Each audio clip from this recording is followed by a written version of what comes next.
Welcome back to MMA Sucka Fight fans. My name's Nate Freeman. I'm joined today by Austin Amell, who is competing this coming week in the World Games 2022, representing the U.S. in Muay Thai in the 57 kilogram division. Austin, how you doing?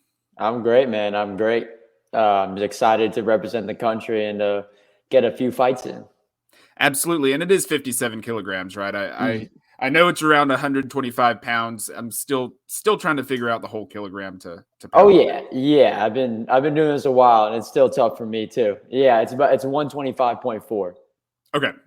Got it. So obviously I'm an MMA website, so that's around the flyweight division for Yes, sir. MMA. Okay. Before we get started, I would be remiss because I know that you grew up playing baseball and was a big baseball guy growing up. I was as well. I played a bunch of baseball. Yeah, so and I missed it. Do what? I was saying I just seen on your Instagram you had a Mets game recently. Downstairs, I'm watching the Marlins and Mets game right now. Yeah.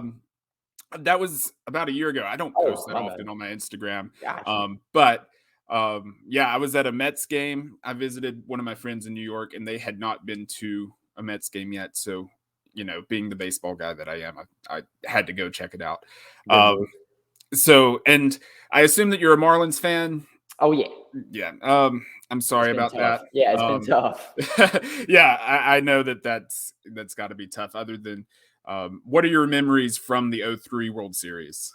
Almost none. I was 6 years old at that time. So yeah, pretty much none. I started watching regularly a couple of years after that. So besides 2020 in the shortened season when we barely snuck in, it's just been no playoffs since then.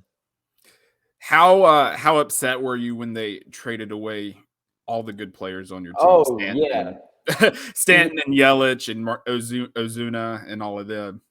Yeah, that was awful. I actually stopped watching baseball for a few years after that. I just came back into it. Like I've been getting deep back into it this past year, but I've had to become more of a baseball fan than a Marlins fan. But currently, it seems like we're getting close to competing again, and I've been watching a lot of the games this year. Yeah, it's starting to look good. I've been blessed to be a Braves fan. Growing up in Braves country up here in Birmingham. So we had a few years off. When I was young, we had like 16 or some odd years of winning the division, won the World Series in '95. That was before my time. Yeah, and then before I was obviously, yeah. We and then we won the World Series last year. So that, that was an awesome. Like I'd watch. That was around the time I started watching consistently again. That was really exciting to watch. Like it really was. The way y'all put that team together, like at the deadline, just patched it together. Man, that was sick. And especially the way y'all are playing right now, y'all are killing it. Yeah, we're getting hot at the right time. We started off really slow, but we're picking things up, and we're gonna catch the Mets and hopefully win the division. And hopefully the Marlins can help with that. Yeah. Hopefully, once we get through with this, I'll let you go back downstairs and catch that game. Okay, so obviously a lot of people your age or a lot of people that you're going to be competing against have been competing for such a long time, but you didn't do that until after you graduated high school and after you finished playing baseball in high school and all of that. Is there any, do you feel like you've had to play catch up to get on these guys' levels, or do you think, that you learned it super quick, that obviously you feel like you're on their level, but do you feel like you had to play catch up or anything like that? I definitely felt like I had to play catch up for the fight experience because there's talent and there's skill, but the fight experience is very, very important. Like just being able to get in the ring and just perform to your best, without like your nerves or your mind getting in the way.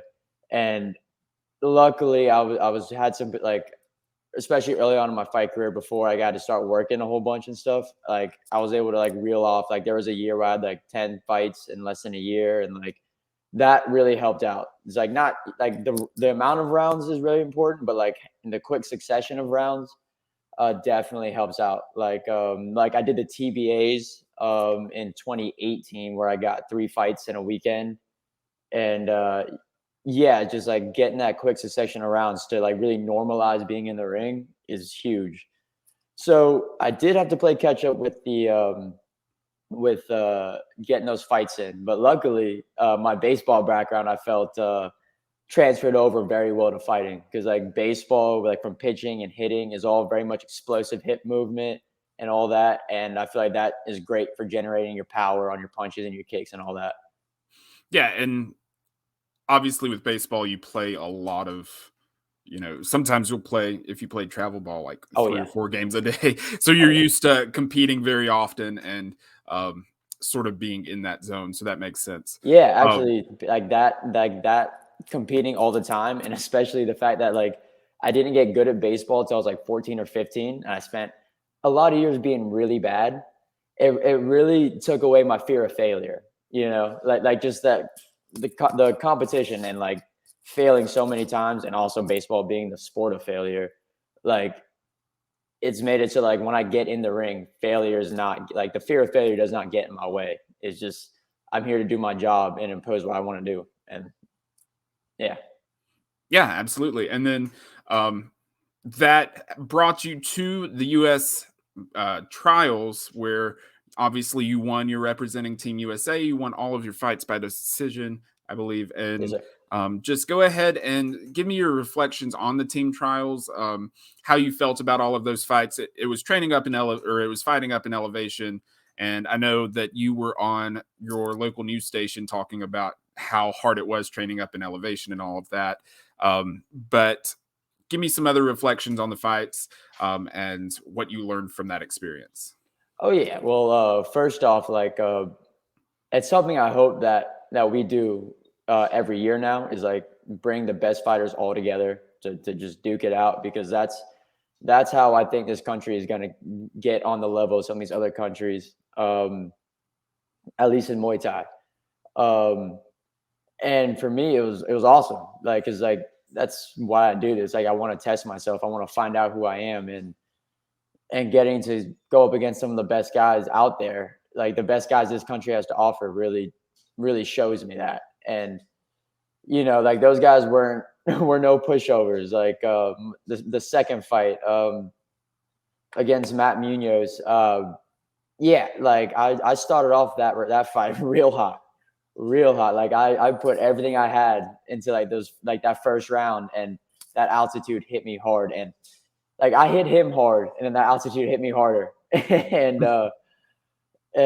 so yeah, like just coming like to start that fight, I thought maybe I can get the finish. I was really pushing, and then he outlasted it, and like that altitude really like sapped all of my energy from my legs, going like probably about halfway through the second round. Like I felt like I was walking on noodles. You know what I mean? Yeah. And like I was still able to maintain my like I was still winning almost that whole round. And then he really came on strong at the end of the second, because I think he like my strikes like were still strong. Like I was still hitting hard, and I was still throwing like good stuff. But like if he were to, like, and he figured this out towards the end of the second round, but if he were to push me back, I didn't have it in my legs to like stand there. Like if he tried to push me back, he really was able to drive me back. So like once he figured that out towards the end of the second, he was really on me. So I was able to maintain my lead through the second, and then the third round, it was just like I knew I was up 2-0. So it was just, all right, make sure that he does not knock me out. You know what I mean? So I had to really be smart, move, tie up the clinch, do what I had to do to survive and get to the next fight. And that's a lot of what these tournaments are, is just like wars of attrition, where you got to figure out how to get to the next fight, especially get to the next fight healthy. Yeah, that makes sense. And obviously the next fight coming up is the World Games 2022. You're in a field of 8. So you'll have, at most you'll have, oh my gosh, you'll have the opening round, the semifinals, and the finals. So 3 fights. 3 fights in one weekend. Obviously, you've prepared for that. But give me your thoughts on the field. Is there anybody in particular that you're hoping to face? Is there anybody that you've done any sort of game planning for or anything like that? Well, I don't watch too much of my opponents. Like I said earlier, I'm there to impose my will and my game plan. And but I know I've actually seen the Ukrainian fight in person before. Like, there's one. I'm very happy that Ukraine could make it with everything they're going through in their country. So I'm stoked that they're there, and because on top of that, Ukraine is always very, very high level in these tournaments. Like, they always bring a very good team. And I saw him fight 3 years ago. Last time I fought in the IFMA World Championships for Team USA. I was in Bangkok a few weeks early to get my training in, and me and my buddy went to one of the entertainment shows in Bangkok, and there was one of the guys for Team Ukraine there, probably getting in a warm-up fight against a pretty good Thai. And I saw the Ukrainian in my bracket fight, and he's got a good right hand. And I look forward to see if he can put that on. I look forward to stopping him from putting that on me, and see how that fight goes. Yeah, here's hoping that's that opening round matchup, or in the gold medal match, you meet Ukrainian Vladislav Mikitas, I believe is how you say it. So that'll hopefully be fun. Hopefully you guys get matched up. Seeing somebody fight in Thailand and being able to fight him here in Birmingham, that'd be great. Speaking of Birmingham, you mentioned the elevation in Birmingham or in Denver. We're at sea level, but it is extremely hot, extremely humid. You're used to that in Florida, though, so that shouldn't be that big of a deal. I know there's a lot of people coming from different areas. Do you think that plays any advantage at all with anything? Yeah, I think that should play to my advantage because on top of like being here in Florida, I work on a food truck, and I'm there through the heat of the day. You know what I mean? Like with fryers and stoves going, like heat and humidity ain't gonna bother me at all. So, I'm not sure if our venue will be indoors or not, but I know it's not gonna affect me. And if it affects my opponents, that's better for me. That's not really something I've thought too much about, but I know I'll be good. You mentioned the food truck. I saw in your bio that you were a breakfast burrito salesman. Oh yeah. So I was curious what that was about. I assumed it was something that you worked in the food industry, but go ahead and explain the food truck a little bit more. Oh yeah. So about 6 years ago, my pop opened up a food truck, and after a couple months of it not doing so hot, because we were parked outside of the Navy base. After a couple months of it not doing so hot, just because outside of the sailors, location wasn't the best. We did get a group of sailors start coming through and saying they loved our food, and they put us in contact with the Navy. So for the past 6 years, we've been on the Navy base in Mayport, and I'll tell you what, that's been clutch because there's never a shortage of hungry sailors. So I'm sure. So since I got back from college, I've been running the window, so it's given me a source of steady income while I pursue my fighting. And that's been great. Since it's a family business, I'm sure that they are more than willing to work with your schedule and all of that. Oh yeah. So that's great. Okay, and then moving on, is there anybody on Team USA besides yourself, obviously, that you are looking forward to see fight? Well, and anybody in general in the tournament as well. I know that Capitan, the former one champion, and a few other fighters are fighting. There's some top level, because if this is the IFMA is running this for the World Games, and they put on the IFMA World Championships every year, and every single one of these top level IFMA tournaments is bringing in the pros from around the world. I remember last time I fought for IFMA, I was B with the 23 and under class, which is like the B class. And yet every single one of those brackets had professional world champions. Like my bracket had if your viewers don't know, the Raja Damern is the biggest stadium in Thailand. If it's one of the big three, and winning one of those titles is kind of akin to winning a UFC title. And I was in the 23 and under bracket, yet the Thai in my bracket was a Raja Damern champion, yet he got bronze. You know what I mean? It's the level of competition in these tournaments is no joke. And on the team, I look forward to seeing Tierra Brandt and Aaron Ortiz go for the gold again, where they just won gold at the IFMA World Championships. And then, the whole team is going to be sick to see us all, try to put US on the map, more on the map. And other than the team, there's this dude, Jimmy Vinoy out of France. He's been a big stadium champion in Thailand. He's a big, long southpaw like I am. And I love seeing it. I love watching tall southpaws like me. And he won fighter of the tournament at the 2019 IFMA World Championships, and I watched him just steamroll some top guys. So I want to see what he can do again. See if he can take that gold again too. He looked really impressive. He fought for the one Muay Thai championship month and a half ago or something like that. Yeah, and he looked really impressive. He didn't get the win, but yeah, he looked really impressive there. I'm really looking forward to seeing him as well. And then, okay, so real quick, rapid fire. Give me your favorite striking technique. Obviously, I think I know the answer. I think it's going to be the left body kick, because you, from what I saw, are very well rounded with the kicks, and you've been working on your hands a lot lately. But I guess I want to hear it from you.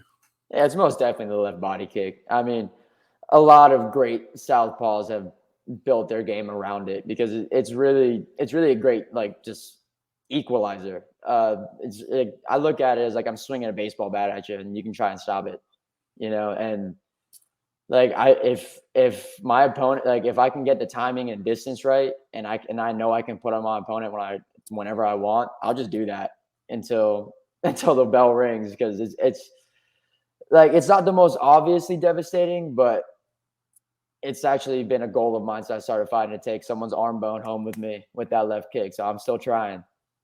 Yeah, hopefully you'll get that this tournament too. Your favorite fight of yours that you've had? My favorite fight that I've had. Let me think. There's been. Let's see here.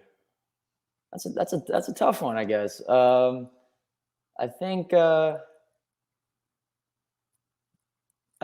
maybe the finals of the qualifier here, to get the final of the World Game qualifier here to get here, because the dude I fought was actually he recently moved here to the States from Morocco, and he was a top he's fought for Team Morocco at the IFMA World Championships. He's fought some of the best opposition in the world, and it was very similar to that second fight where I got my lead, and like in the third round I had to be real smart because that altitude had got me, and I had to use my brain to really keep him from landing his devastating blows, and I was able to use my movement and my clinch to nullify him in that third round. But in the first two rounds, I used my mind a lot more than I used to. Sometimes it can just be mindless left kicks. That's why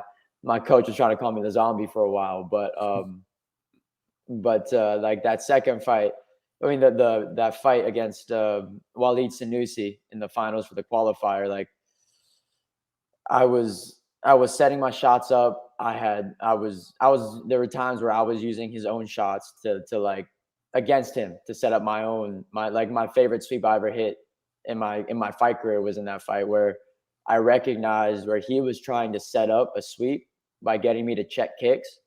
So I recognized that that's exactly what he was trying to do. So there was a point where he kicked, I checked, and I kind of had a feeling he was going to go for another, he was going to fake a kick and go for the sweep, and that's exactly what he did. So when he faked his kick, I faked a check and was ready. I just took a quick step back when he went for the sweep and swept him instead. Oh, that sounds nice. I didn't see the footage on that. I want to go back and take a look at that. Oh yeah, it's somewhere on my Instagram. Yeah. You mentioned that was your favorite sweep that you've landed. What about your favorite strike that you've ever landed? Favorite or most clean strike that you've ever landed? Most clean strike I've ever landed.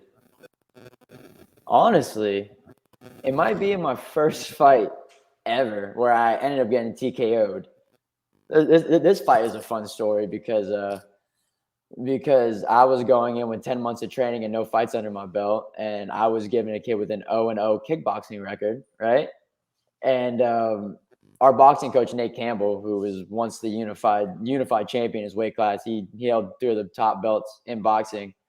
He was wrapping my hands before the fight, and he sees my opponent getting his hands wrapped. He doesn't know it's my opponent because he wasn't at the weigh-ins. And he just sees the kid's dad wrapping his hands, and he goes, "Oh, Orlando, what's up, bro?" And then he runs over there, starts talking to him. Still doesn't know it's my opponent. He's like standing right next to, and I come to find out like the kid's dad was a former kickboxing world champion and one of Nate's old boxing sparring partners, and the kid had a bunch of boxing fights, right? And yeah, so that fight, it was my first fight. I didn't know how to conserve anything. I was just going out there fighting, and I gassed real hard. Like I remember like the 3rd round, like feeling like I was playing Halo and my shields got ran down. Like I'd like alarms buzzing in my head. I felt like it was flashing red. But in the 2nd round, before I got too gassed, there was like a stepping left hand, like overhand. I feel like I was throwing a pitch in baseball, bro, and just got him right in the mouth. And I saw him wobble back for a second, and I was like, that was also a strange moment because I always figured if I hit someone that hard, they go down. You know what I mean? Yeah. But and then there was another hook where I just swung it from grandma's house and hit him across the chin. Once again, he stayed up barely, but he stayed up. And he ended in the 3rd round. He ended up like catching me behind the ear, and I beat the count. But I'm not going to get mad at a ref for stopping an amateur fight, especially that early. Especially looking back, it sounds like you were kind of out of it anyway. Yeah, I was gassed, and it was a good learning experience, especially coming back from that fight and getting back. Like that fight kind of showed me whether or not I really wanted it. Coming back from that first fight, getting TKO'd and getting back in the ring again. It took. I feel like it showed to myself that like I wanted to be there. Yeah, that makes sense. Okay, favorite fighters that you look up to in Muay Thai or any other combat sport? Oh yeah, so like when I first started, I was luckily pointed in the direction of some real good southpaw Muay Thai fighters like Yachts and Clive Fairtex or Sedichai Setsong Pinong, Pech Panamrung Kiat Mukau, especially Sedichai and Pech Panamrung were longtime glory champions. Yeah, they're just great southpaw left kickers where like, especially when they would go to glory where like they can't clinch and they can't use their elbows and stuff. They were able to nullify a lot of that like European style kickboxing just by just smashing them in the arms over and over again with the left kick. I was like, oh, I think that's what I want to do. Yeah, I feel like kicking them in the arms and stuff makes them drop them a little bit, I would think, right? Oh yeah. Eventually they'll start dropping, open up head kicks, and like their punches get a lot weaker. They get a lot more, like when they're running into that hard body kick over and over again, it'll make a lot of guys real hesitant. And that's one thing my style relies on is like I have to kick you really hard. Like if my kick isn't making you stop, I'm like, oh, you know what I mean? My style's not going to work. Okay, yeah, then just keep working that kick. Then just keep going and going and going and going. And that's, I mean, it sounds like that's basically your jab more than your jab. Yeah, pretty much. Like my teep plays a real important role. Like that's more of like that takes a little bit more like that takes a little bit more like minute timing where like especially like it's a great distance keeper, but like if I want to use it to mess up people's timing and make them hesitant, then like I got to catch them while they're starting an attack. Because like if I like when guys are like when you're able to catch that teep as a guy starting his punch or starting his kick, and like it'll knock them off balance or throw them out of whack, and you can get that consistently, then like I'll start to notice that they hesitate a lot more. And that's what I'm looking for with both my teep and my left kick. Gotcha. Okay, before I let you go, I do want to give you the floor. How can fans follow you on social media? And I'll give you the floor to give any shout outs to coaches, sponsors, anything like that. Oh, yeah. So my social media is real simple. It's just my name, Austin Amell, no caps. no spaces or anything. And I want to give a shout out to my coach, Giles Wiley at Jacksonville Muay Thai. I believe Jax, like JAX Muay Thai on Instagram. Yeah, he's done so much to get me prepared for this. He's brought in world-class guys to train with us and beat me up. My boy Omar Lee, who's on the comeback trail from like a real he's fought at IFMA World Championships before, IFMA World Championships, and he's on the comeback trail from a really bad car accident. And I've been watching him, one, get his engineering degree recently, and two, just keep training to come back. And I think we're gonna see him back in the ring here. So like those are two people. My girlfriend, Hilly Bowden, she's a professional ballerina who works with me on my stretching, so I can go from just body kicks to also bring one up top to the head too. Hopefully get a head kick KO up here in Birmingham. Oh yeah, that'll make you flexible to practicing ballet and all of that, I'm sure. Oh, yeah. Gosh, shout out to your dog Loca too. Oh yeah, where'd she go? She's actually right back. There's Hilly. Hey, we're all in the dance studio. Oh yeah. We're gone. We're staying at her parents' house for at least for the next couple of months. So we just had to move out of our place. So she has this old dance studio set up in here. Nice. Lots of time to practice, and that gives you some space to sort of, move around and at least shadow box and things like that. So. It's a great place to shadow box. Yeah. All right. Well, thank you for speaking with me today. I'm looking forward to seeing you, having you up here in Birmingham. Best of luck. I hope you have a safe trip up here. And we'll catch up when we see you up here. For sure, man. Thank you for having me. See you.